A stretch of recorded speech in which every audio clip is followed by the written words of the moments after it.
Nosso tema nesse programa é cardiopatia congênita, um tema extremamente relevante e que tem que ser debatido em profundidade. Por isso, nós trouxemos a maior autoridade brasileira no assunto, a doutora Ieda Jatene, do HCOR, que é também nossa diretora, primeira secretária dessa gestão. Doutora Ieda, muito obrigado por ter vindo. Eu que agradeço o convite. Vamos começar falando da relevância que essas cardiopatias congênitas têm. São várias, mas se percebe que às vezes elas não são sempre lembradas. Qual a prevalência da cardiopatia congênita na população geral hoje? A prevalência, em média, varia de 5 a 8 por 1.000 nascidos vivos. É relativamente frequente até. A malformação congênita mais incidente é a cardiopatia. O que também se sabe é que muitos dos fetos vão a óbito antes do nascimento, o que até diminui um pouco a probabilidade de se nascer uma criança com cardiopatia. Então é alta, a incidência é a mais alta de todas as malformações congênitas. Mesmo sabendo que existem diferentes cardiopatias congênitas, a certeza que a gente tem é que o primeiro profissional que tem contato com ele deve ser o neonatologista, o pediatra. Isso. Como é que a pessoa pode suspeitar, como é que o profissional pode suspeitar de que uma criança apresenta um defeito congênito do coração? Bem, temos alguns aspectos diferentes. A criança no berçário, e geralmente em cidades menores, cidades que não têm grupos de cardiopatia congênita, o primeiro atendimento é prestado realmente pelo pediatra, que ao suspeitar de uma cardiopatia, quer seja por uma presença de cianose, quer seja pela frequência cardíaca mais alta, quer seja por não melhorar a saturação dessa criança após os testes que se faz logo ao nascimento, ele chama um cardiologista, que é o cardiologista da cidade. Nem sempre é possível se auscultar sopro nessas crianças. Então, a presença de cianose e a instabilidade clínica dessa criança, desse bebê, obriga à necessidade de uma investigação com métodos gráficos, eletrocardiograma, raio-x de tórax e, na enorme maioria das vezes, o ecocardiograma é o exame que se coloca como um exame que pelo menos orienta esse profissional, quer seja o cardiologista que também trata de adulto, quer seja o pediatra, a poder conduzir de uma forma mais adequada. E aí o próximo passo seria fazer o diagnóstico e classificar o risco? Fundamentalmente, nós temos dois grupos de cardiopatias. Nós temos essas cianóticas, cianogênicas, que são as que se caracterizam pela presença dessa cianose labial ou mesmo universal, e que precisam ser conduzidas de uma forma muito mais rápida, tratadas no local onde a criança nasceu ou encaminhadas para o local que possa prestar esse atendimento o mais rápido possível e da melhor forma possível para que ela possa chegar aonde será tratada em boas condições. Ou aquelas outras cardiopatias que não necessitam de um tratamento imediato e que precisam de um acompanhamento por alguns meses, por alguns anos, até que se indique o melhor momento de tratar. Ou ainda aquelas que têm sopro ao nascimento, mas que esse sopro não significa necessariamente uma cardiopatia, pode ser acompanhado sem a necessidade de medicamentos ou de outras intervenções. Ou seja, se eu entendi isso, principalmente para o não cardiologista que nos acompanha, a suspeita inicialmente é clínica, alguma coisa vai errada com aquela criança. Isso. Depois o eletro e o raio-x já dão uma suspeita de que alguma coisa não está certa. Isso. E para chegar na avaliação mais precisa, o ecocardiograma é a grande ferramenta. Em qualquer grupo dessas cardiopatias. E o tratamento vai variar de acordo com a gravidade da doença, naturalmente. Exatamente. Existe a opção é sempre cirúrgica ou existem outras formas de tratamento hoje? Não, existem outras formas dependendo da cardiopatia. Nós temos algumas cardiopatias que podem ser tratadas através do cateterismo. Comunicação interatrial, estenose pulmonar, coartação de aorta. Claro que nós não estamos falando de período neonatal, quer dizer, os primeiros 30 dias, e nem do período dos primeiros meses. Esses procedimentos percutâneos através de cateterismo, como fechamento de CIA, de canal arterial, tratamento de coartação de aorta, estenose pulmonar, normalmente nós orientamos isso a partir do segundo, terceiro mês de vida, quando clinicamente isto é possível. Nessas mesmas cardiopatias, se não é possível se controlar e se as consequências clínicas são importantes, o tratamento deve sim ser cirúrgico. Mas nós temos também a hemodinâmica intervencionista para situações de cardiopatias mais graves que precisam, logo após o nascimento, de uma abertura do septo interatrial, como por exemplo na transposição das grandes artérias, que é uma cardiopatia de alta mortalidade neonatal, situações em que nós precisamos fazer uma perfuração da válvula pulmonar nas estenoses pulmonares críticas, ou de uma estenose aórtica crítica do recém-nascido, que é tratado inicialmente através da hemodinâmica percutânea. Mas as outras situações, as outras abordagens são cirúrgicas nas cardiopatias de grande complexidade, logo após o nascimento. E existe a chance da gente corrigir totalmente algumas dessas cardiopatias? Fundamentalmente, duas situações, como a persistência do canal arterial e a comunicação interatrial, são as duas situações em que nós consideramos, entre aspas, uma cura após o tratamento, quer seja percutâneo, quer seja através de cirurgia.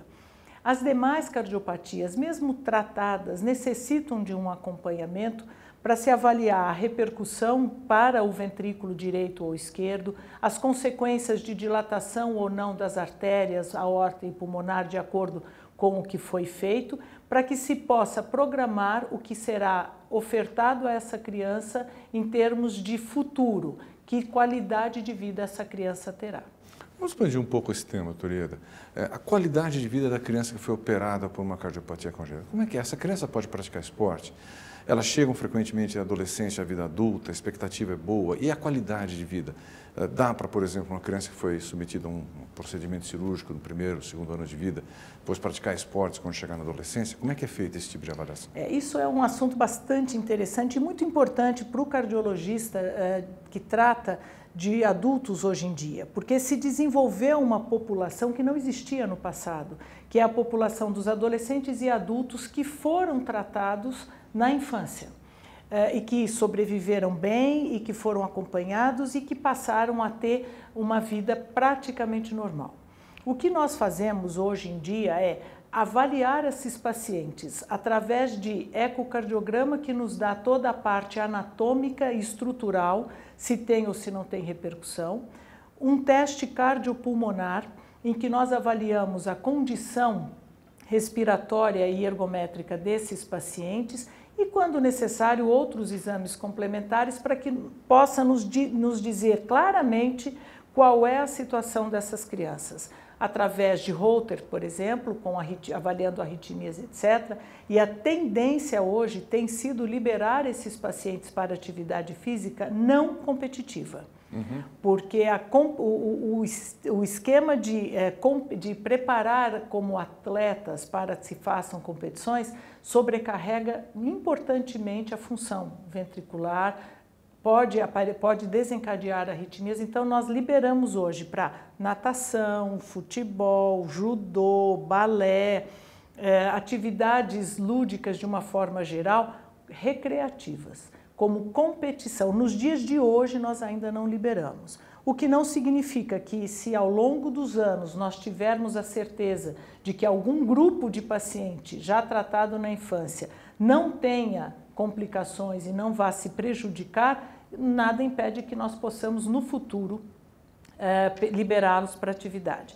Apenas aqueles duas patologias, a correção do canal arterial e da comunicação interatrial, esse sim nós podemos pensar em liberar para atividade. Nós temos atletas de futebol, jogadores de outros esportes coletivos que já foram submetidos a esse tipo de tratamento, menos de cardiopatia mais simples, como nós podemos até dizer. Esses sim podem desenvolver atividades, inclusive competitivas, o que não é a maioria, mas a qualidade de vida ofertada hoje tem sido muito melhor do que no passado. Acho que essa é uma mensagem importante.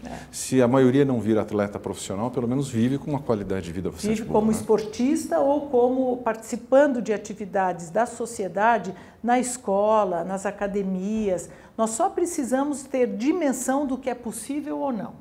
E isso é através de acompanhamento clínico, de realização de exames de imagem e da experiência que a pessoa que está tratando tem para poder permitir que a vida seja muito próxima do normal. Falando em adulto, uma coisa que chama atenção é que às vezes chegam na vida adulta pessoas que têm cardiopatias congênitas que não foram diagnosticadas no início da vida. Isso tem diferença no manejo, na avaliação? Quais são as peculiaridades dessa população? A cardiopatia congênita mais comumente diagnosticada na idade adulta é a comunicação interatrial, porque ela é mais benigna, vamos assim dizer, na sua evolução. E muitas vezes ela passa desapercebida na primeira e segunda infância e na adolescência ela começa a manifestar algum tipo de sintomas através de arritmias, de cansaço ou dificuldade de atividade física. Então, essa é a cardiopatia que nós mais frequentemente diagnosticamos na idade adulta. E na enorme maioria das vezes o tratamento é através do cateterismo. A não ser que o defeito seja muito grande ou que nós tenhamos algum grau de hipertensão pulmonar que precise ser avaliada de outra forma. Ou seja, podem existir complicações por ter evoluído por mais tempo que mudam o manejo. Caso contrário, a gente trata como se fosse uma criança. Como se fosse uma criança. Um outro aspecto que chamou a atenção, logo no começo da nossa conversa, foi a questão de que algumas crianças morrem intraútero, o diagnóstico parece quanto mais cedo melhor. Dá para fazer avaliação intraútero, dá para diagnosticar a cardiopatia antes da criança nascer? Esse é um aspecto muito importante. Da mesma forma que nós criamos uma população de adultos e adolescentes com cardiopatia congênita, nós temos hoje em dia um foco muito grande em cardiologia fetal. Então, algumas cardiopatias, como transposição das grandes artérias e hipoplasia do coração esquerdo, que é todo o lado esquerdo do coração muito pequeno, se diagnosticados intraútero, eles permitem que se programe aonde será feito o tratamento, de que forma ele será feito e permitindo, portanto, um resultado melhor. Nós temos na cidade de São Paulo uma lei já que obriga a todas as gestantes terem o direito de fazer um ecocardiograma fetal. Isso ainda não está implementado do ponto de vista prático por várias razões, mas isso é uma preocupação que nós já conseguimos levar esse projeto de lei na cidade de São Paulo. E algumas pessoas dizem que nós criamos dois problemas, porque nós diagnosticamos intraútero e não temos como tratar, aonde tratar. Porque um aspecto bem importante é que no Brasil existe um déficit de 64,9% na necessidade de atendimento de cirurgia de cardiopatia congênita. É muita coisa. É muita coisa. Na região norte, esse déficit chega a 91%. E na região sudeste, ao redor de 50%. Então, nós não temos número de serviços suficientes, nem profissionais treinados em hemodinâmica ou cirurgia que possam tratar, e estamos conseguindo desenvolver um número maior de profissionais em cardiologia pediátrica e cardiopatia congênita que possa diagnosticar e conduzir da melhor forma.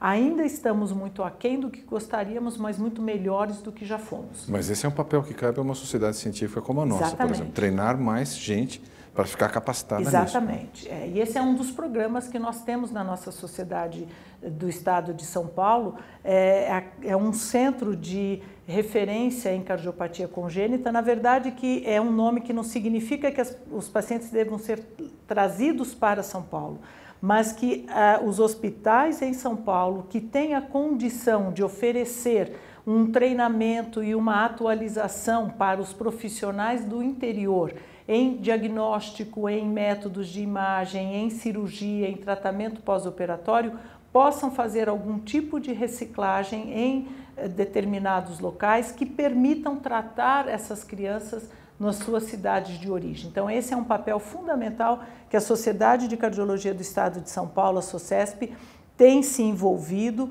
e tem ajudado a melhorar esse atendimento.